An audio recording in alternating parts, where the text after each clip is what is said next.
Welcome to Learn with Donald, the channel where we keep our eyes wide open, always from the other side of the fence, asking the tough questions that need asking. Today, December 31st, we're diving deep into a matter of national significance. It's a day when many are looking forward to the new year, but we can't ignore what's happening right in front of us. Can we? Let's get started. Sadiq Khan, the current mayor of London, has always been a figure that commands attention. A man who rose through the ranks of British politics with a smile on his face and a seemingly impeccable public image, Khan's journey to the top has now found itself under intense scrutiny. The announcement of his upcoming knighthood has sparked more than just a ripple in political circles. It has stirred a storm of controversy. To many, this honor, one of the highest accolades the British Empire can bestow, seems almost out of place for a man with such a history. A history that, to put it mildly, many would call suspect at best. Khan's political trajectory has always seemed to be punctuated by a series of decisions and associations that make even the most ardent of his supporters scratch their heads. While Khan has long been seen as a champion for London's diverse communities, the questions surrounding his past could hardly be ignored. It's a past dotted with troubling connections, not the least of which include his links to controversial figures and extremist groups. One need only take a brief glance back at his career to see a man whose decisions have often found him standing in the company of people with views that are widely seen as extreme, even by the standards of modern British politics. In 2001, Sadiq Khan's name first appeared in headlines for all the wrong reasons when he defended the notorious Louis Farrakhan, leader of the Nation of Islam. Farrakhan, a figure with a long history of controversial and often inflammatory statements, is seen by many as an enemy of Britain's values. To defend him publicly was a move that baffled not only political opponents but also many who had once considered Khan a man of principle. The questions then were simple, yet profound. Why would a rising star in the Labour Party align himself with a man so widely known for his extreme views? The answers to those questions seemed to remain elusive, buried beneath the layers of Khan's smooth public persona.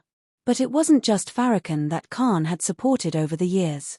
In 2002, he took on the case of British men who were accused of promoting an illegal Islamic group. This was no small matter. The men in question were members of a group that sought to establish a parallel, extremist vision of Islam, one that was in direct opposition to British law and values. Khan's defense of these individuals only added fuel to the growing suspicion that his political ideology might not align with the values of a country he had sworn to serve.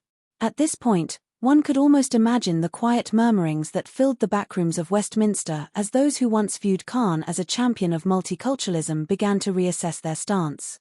In a nation where loyalty to the principles of democracy and freedom is held in high regard, Khan's defense of men who actively worked against these principles was a hard pill to swallow for many. "Did you hear about Sadiq?" whispered one senior politician in the corridors of the House of Commons. "He's at it again, defending the indefensible." A colleague raised an eyebrow. "I thought he was meant to be a man of the people, not a lawyer for extremists." "I suppose if you're going to rise through the ranks in this day and age, you've got to know which sides to take," the first politician replied, his tone dripping with cynicism. "But defending Louis Farrakhan? That's just beyond the pale." The murmurs grew louder. Sadiq Khan, once a man celebrated for his rise from humble beginnings, was now a lightning rod for controversy. His ties to extremist figures were a blemish on his political record that would not be easily wiped away. Yet, despite this, Khan's political career continued to flourish. His position as Mayor of London remained secure, and in 2024, the announcement of his knighthood seemed to cement his place in the upper echelons of British society. But for many, the honor seemed misplaced.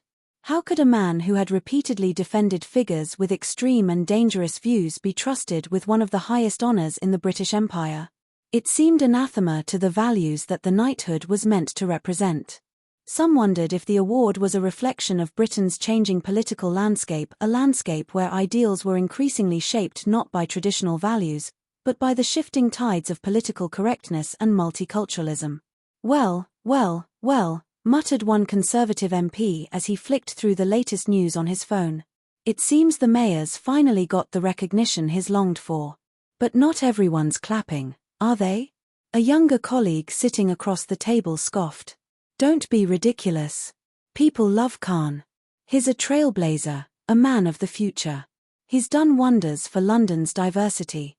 Ah yes, diversity, the older MP replied with a raised eyebrow, his voice tinged with sarcasm. Diversity's a wonderful thing, so long as it doesn't mean promoting people whose views are anything but inclusive. Khan's critics were many, but they weren't easily dismissed. To some, his rise to the top of London's political hierarchy symbolized everything that was wrong with modern British politics. The idea that a man who had defended extremists could be honoured with a knighthood seemed to them a betrayal of the very values that Britain was founded on. Sitting in his office at City Hall, Khan remained unfazed by the mounting criticism. He had heard it all before. The accusations, the questions, the doubts. To him, they were merely the products of an old guard desperate to cling to outdated notions of what a British leader should look like. His supporters, after all, hailed him as a modern politician who had transcended the old divisions. He was a man of the people, someone who represented London's diverse communities. And for them, that was enough. But for those who had always viewed him with suspicion, the issue was never about diversity. It was about integrity. The question was whether a man whose career was so entwined with controversial figures could truly be trusted to lead one of the world's most powerful cities. And it was a question that seemed destined to linger long after the knighthood ceremony had passed. As Khan continued his rise, the gap between him and his critics seemed only to widen. And in the shadows, the old guard of British politics would continue to ask, is this really the man we want to honour? Or has the British establishment allowed itself to be compromised by the very forces it should stand against? In this unfolding drama, there were no easy answers. The story of Sadiq Khan, his knighthood, and the controversial figures he had supported over the years was far from over. As the British public looked on, the stage was set for a battle of ideologies that would test the very foundation of what it meant to be British in the 21st century. In 2016, Sadiq Khan, a prominent British politician, found himself sharing a platform with figures whose associations raised serious concerns. These individuals were connected to extremist groups, including Hamas, a designated terrorist organization by both the UK and the European Union. Despite this, Khan's political ascent seemed unstoppable. His critics, however, were not so easily swayed by his rise to power. For many, his affiliations with controversial figures were not just a blip in an otherwise clean record but a glaring red flag that needed to be addressed. As the years passed, these past associations continued to resurface, causing unease among those who valued the principles of democracy, freedom, and national security. The question, however, is not whether Khan has been knighted, but how he managed to get this far, despite the shadow of these affiliations hanging over him. Tomorrow, as the media and political circles prepare to applaud his knighthood, many will continue to ask, how could this man, with such a questionable past, ascend to such heights in the political arena? And more importantly, how could he now be celebrated, honored, with a title that signifies such respect and influence? Honestly, I don't know how this keeps happening, said one of Khan's longtime critics. How many times does someone need to be associated with extremists before we start asking the right questions? It's not just about his political views, it's about the people he has chosen to align himself with. That says a lot about a person's character, doesn't it? Indeed, this is no ordinary political figure. Khan's journey from humble beginnings to the height of British politics raises eyebrows not only because of his success but because of the enigmatic network of connections that have supported him along the way. As one pundit noted, it's one thing to make a name for yourself, but it's another entirely when your name is tied up with groups that operate in the shadows of society, with violence as part of their agenda. How can we possibly look the other way? The contradictions surrounding Khan's career are as stark as they come. On one hand, he stands as the Mayor of London, a city that prides itself on its diversity, its open-mindedness, and its progressive policies. On the other hand, his affiliations suggest a different side, a side that resonates with extremism, division, and violence. A prominent former journalist, who worked alongside Khan during his early days in politics, expressed disbelief at the lack of scrutiny. "We had a joke in the newsroom back then," he recalled. "If you were controversial, it meant you were doing something right." But Khan's case, it goes beyond controversial. It goes to the heart of what it means to be British, what it means to represent the values this country stands for. And yet, here we are, ready to crown him with an honor that seems to ignore all of that. Yet, despite these glaring questions, Khan has been able to shield himself from much of the backlash. His supporters are quick to point to his track record as mayor, claiming that he has made London a safer, more inclusive place for all. They point to his stances on issues like housing, transport, and climate change, all of which have made him a popular figure, especially within certain communities. But as one Londoner remarked, it's like we're all supposed to forget the past. Like the fact that this man has stood shoulder to shoulder with people who have blood on their hands doesn't matter. It's all very well to talk about policies and achievements, but at what cost do those come? And who, exactly, are we rewarding here? Even as Khan prepares to accept his knighthood, his past continues to haunt him. The question remains, can someone who has so closely associated himself with those linked to terrorism truly embody the values of the nation that he is about to be so ceremoniously honored by? Or is his elevation a dangerous sign of political expediency, a move to silence those who dare ask the uncomfortable questions? Tomorrow will be a proud day for some, said a political commentator, but for others, it will be a day of reckoning. A day when we must confront the uncomfortable reality of our own political system. Can we truly reconcile the contradictions of Khan's past with the ideals we claim to hold dear? Or are we prepared to sweep it all under the rug? Khan's critics are right to ask these questions. The truth is, this knighthood is not just an accolade, it is a symbol. It is a symbol of political survival, of the ability to navigate through scandal, controversy, and accusations without ever truly facing the consequences. For those who have watched his rise with suspicion, tomorrow's ceremony will only deepen their doubts. It is, they argue, a direct contradiction to the values many believe are fundamental to British life. Don't get me wrong, another commentator mused, Khan has done things that many Londoners are grateful for. But it's hard to ignore the darker side of his story. You can't just ignore the past, not when it has such far-reaching implications. And the fact that he's being knighted now, that just adds to the feeling that something is terribly wrong with the system. What kind of message are we sending when we reward someone with such a history? And so, as the day of Khan's knighthood draws nearer, the nation is left to reflect on what this truly means. Is it a recognition of his achievements? Or is it a reflection of a system that has failed to hold its own leaders accountable? One thing is certain, Khan's past has not been forgotten. Whether it should have been, however, is a question that will continue to divide opinion in the days to come. The breaking point. What's even more disturbing is how Khan's actions have been defended.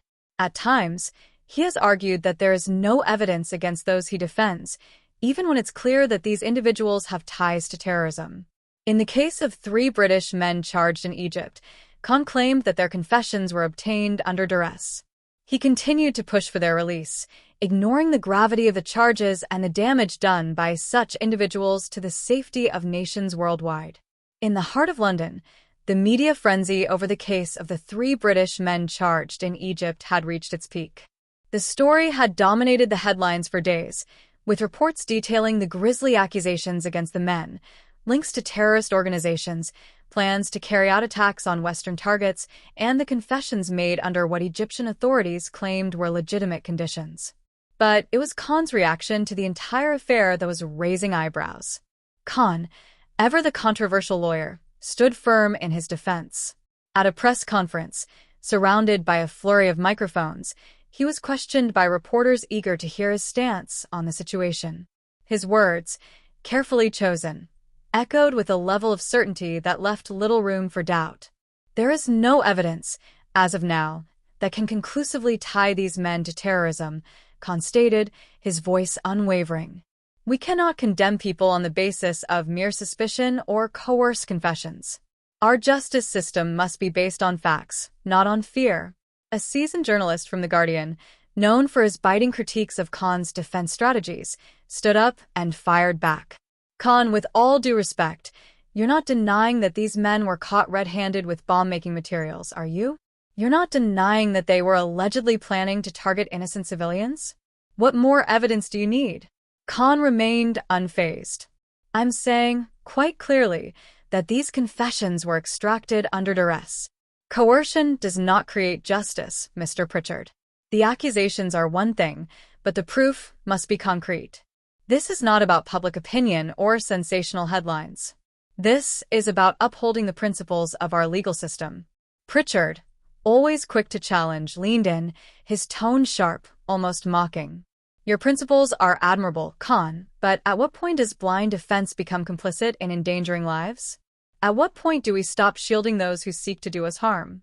These men are a threat to our national security. The room fell silent as the weight of the accusation hung in the air. Khan, however, was prepared for such accusations. He stood tall, his expression one of stoic determination. I'm not here to play the role of judge and jury, Pritchard. That's not the role of a lawyer. My job is to ensure that the law is applied fairly, not to give in to fear or prejudice. A reporter from the Times then took the floor. But surely, Khan, when it's clear that these individuals have links to known terrorist groups, surely that demands more than just a technicality in the law? We have to protect the public, and that means being tough on terrorism. Being tough on terrorism, Khan echoed, the faintest hint of a smile creeping onto his lips, is not synonymous with sacrificing due process. It is not about rushing to conclusions based on incomplete evidence. If we start convicting people based on assumptions, then we're no better than those we are fighting against. We're just as guilty of injustice. A sharp murmur spread through the room. Khan's words were not just a defense of his clients, but a direct challenge to the notion of security at all costs. Yet, there was an undeniable sense of discomfort in the air. The media had grown increasingly uneasy with his stance, and it was becoming evident that the line between principle and pragmatism was growing blurrier by the day. As the press conference drew to a close, Pritchard couldn't help but shake his head in disbelief. You know, Khan, you're a bloody good lawyer, I'll give you that. But sometimes, I think you forget the stakes of this fight. These men, if they're guilty, are more than just criminals. They're a ticking time bomb waiting to go off. And you're standing in the way of stopping it. Khan, with a calmness that contrasted sharply with the storm brewing in the room, responded, I'm not standing in the way of stopping anything, Pritchard. I'm standing in the way of injustice. I'm standing in the way of decisions made in haste. And I'll keep standing there, no matter how much pressure you or anyone else tries to apply. Walking away from the conference, Khan was met with a chorus of criticism from across the political spectrum. For some, his unwavering commitment to due process was admirable, even if it seemed out of step with the harsh realities of the world. For others, however, his defense of those with known ties to terrorism was unforgivable, a betrayal of the very safety of his own country. Later that evening, as Khan sat in his office, the weight of the day's events settled heavily on his shoulders. His phone buzzed with a message from an old colleague, someone who had been a staunch supporter of his in the past. The message was short but cutting. Khan, I get it.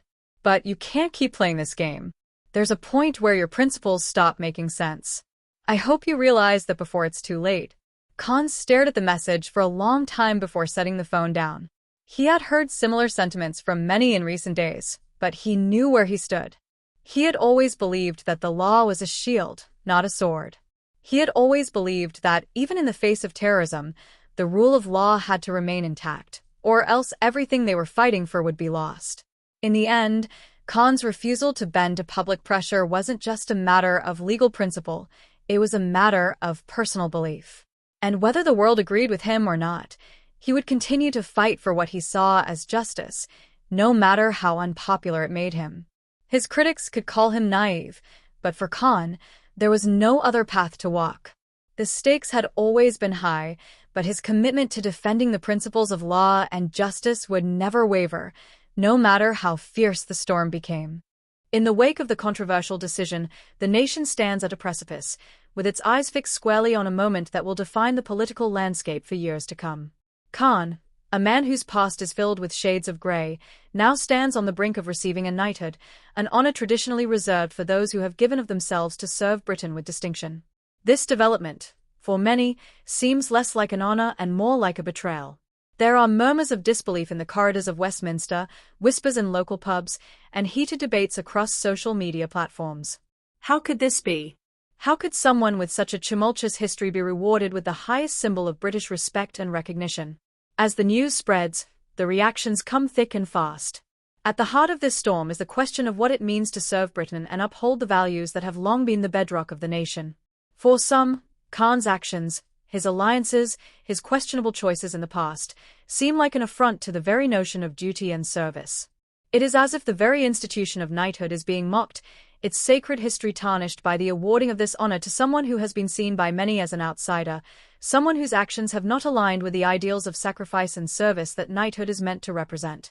In a quiet, but tense, corner of the House of Commons, a veteran journalist named Thomas Williams is preparing for yet another evening of reporting on the political theatre. He is no stranger to controversy, but today he feels something different in the air. The feeling of injustice lingers, a sentiment that fuels his every word. As he surveys the room, his sharp eyes catch the gaze of his colleague, Emily Hartley, a young reporter with a penchant for finding the truth behind the headlines. Emily, Thomas begins, his voice low and measured. Do you realize what's happening here? This isn't just about a knighthood. It's about something far bigger. We're watching as our leaders defend someone who poses a threat to everything we hold dear. Emily, who has been scribbling notes in her notepad, pauses and looks up, sensing the weight of his words. What do you mean, Thomas? I understand the controversy, but aren't we just making a mountain out of a molehill? Thomas shakes his head, leaning in closer. No, Emily. This is bigger than that. It's about what we're willing to accept as a nation. If we let this slide, if we allow a man like Khan to be honored in such a way, we are signaling that we are willing to overlook the very values that have kept this country strong for centuries. Our leaders are betraying us, my dear. Emily frowns, feeling the tension rise in the room. But surely, if Khan has changed, if he's truly reformed, doesn't he deserve a second chance? Reformation, my dear, isn't just about changing your behavior. It's about owning up to your past, facing the consequences, and proving that you understand the weight of your actions. Khan hasn't done that. And yet, here we are, rewarding him for actions that have only served to divide and fracture this country.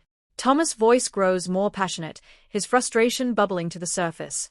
Across the room, Sir Henry Davenport, a member of the Conservative Party, overhears the conversation and can't help but interject.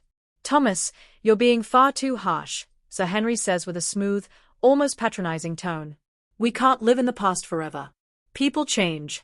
Khan has done much for the community, he's worked tirelessly to combat extremism. That's worth recognizing. Change, Sir Henry. Thomas retorts, his tone sharp. What change?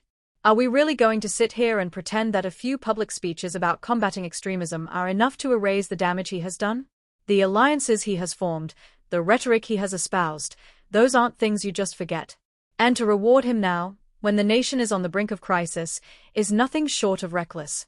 Sir Henry chuckles, brushing off Thomas' words. You're simply too focused on the negative.